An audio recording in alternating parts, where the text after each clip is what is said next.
My name is Allie, and I am a senior at Glenbard West. During my 4 years at West, I have participated in basketball, tennis, and lacrosse, as well as a couple of clubs. And I'm here today to talk to you guys about failure, which sounds a little weird, and I don't know where to start because failure is kind of uncomfortable to talk about. But I think it's pretty safe to say we've all failed at something, which makes it really common, which is nice. But I guess the biggest thing for me when it comes to failure is a fear of failure. That was something that I really struggled with, because high school, for me personally, was kind of a wake-up call that I wasn't just going to be able to kind of skate through my academic career, that I was really going to have to try. And that was something that I wasn't prepared for initially, and it was something that I realized pretty quickly, because there were a lot of classes where I wasn't able to just study the night before for tests and do good, you know? I had to actually take the time and try and learn the material that I had never really had to do that before. So that was a new experience for me. But weirdly, all of the classes that I didn't initially do that great in ended up being some of my favorite classes, because I realized I actually had to put the work in to learn the material.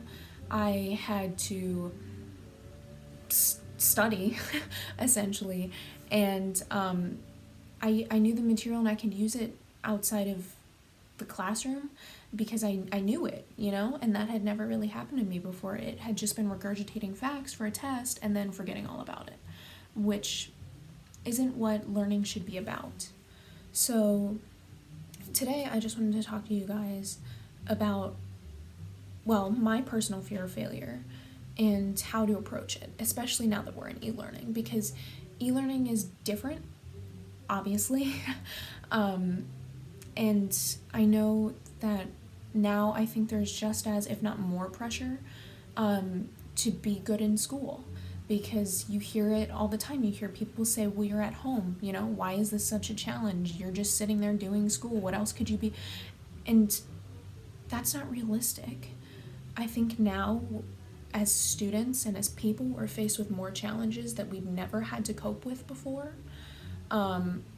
And there are just everyday struggles that each of us go through that can affect the way we learn, especially at home. And I don't want to say it's okay to fail, although it is. I would say it's okay to fail if you've tried at something, because I've tried a couple classes at West and not done so hot, but I tried them, you know, and I gave it my best effort.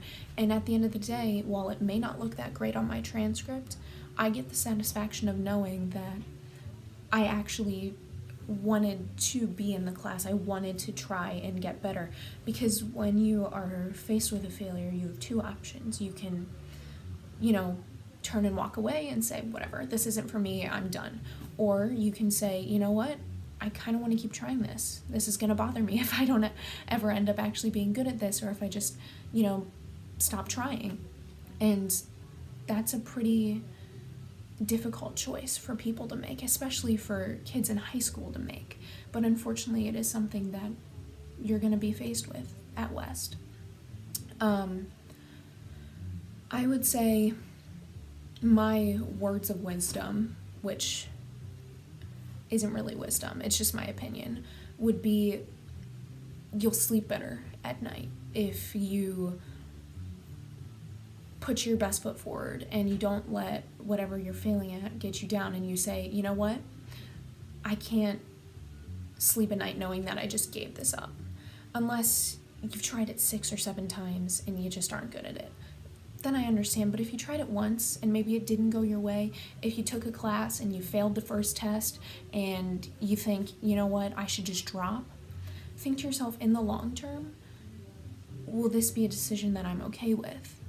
Because a lot of the more interesting classes are challenging, and it may be worth it to just power through and change some of your study habits or some of your behaviors in order to try to succeed rather than just giving it up altogether.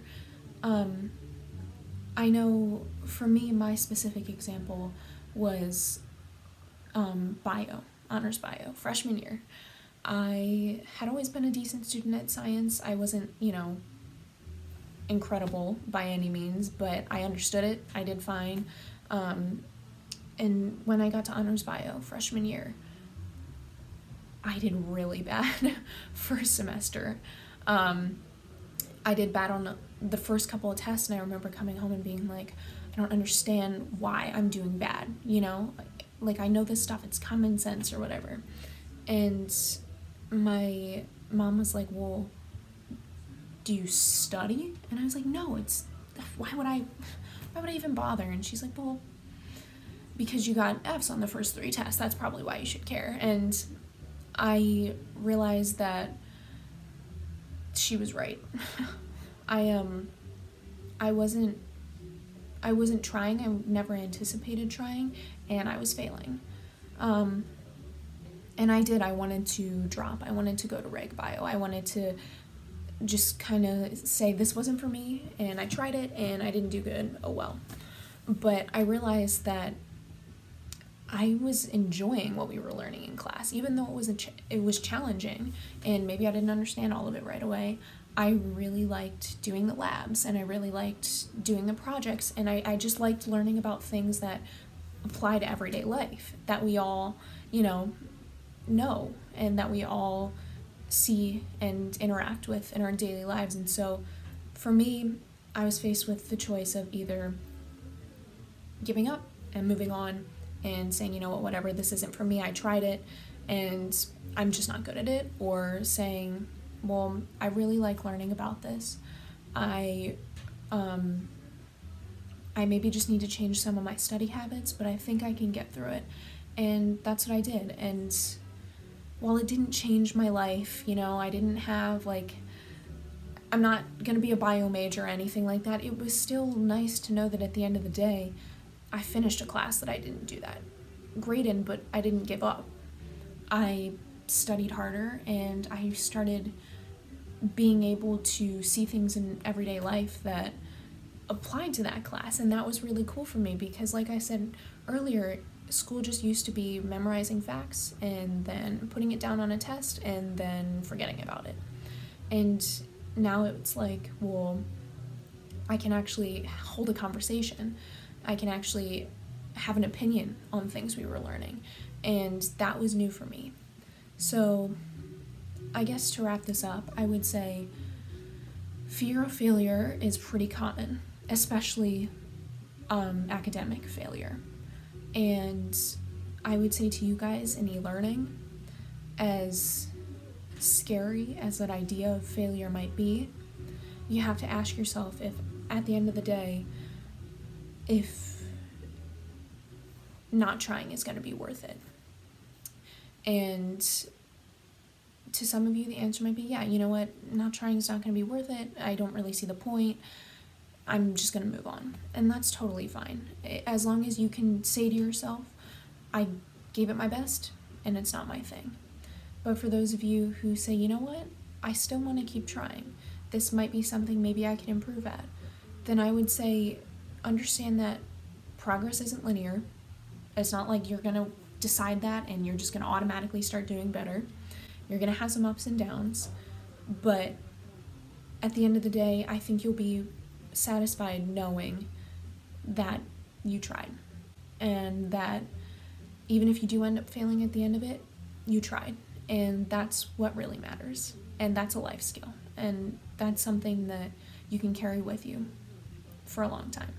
So thank you for listening, and I hope this kind of gave you some perspective on failure, and I hope you know that if you are struggling in a class or with a sport or with whatever, you're not alone.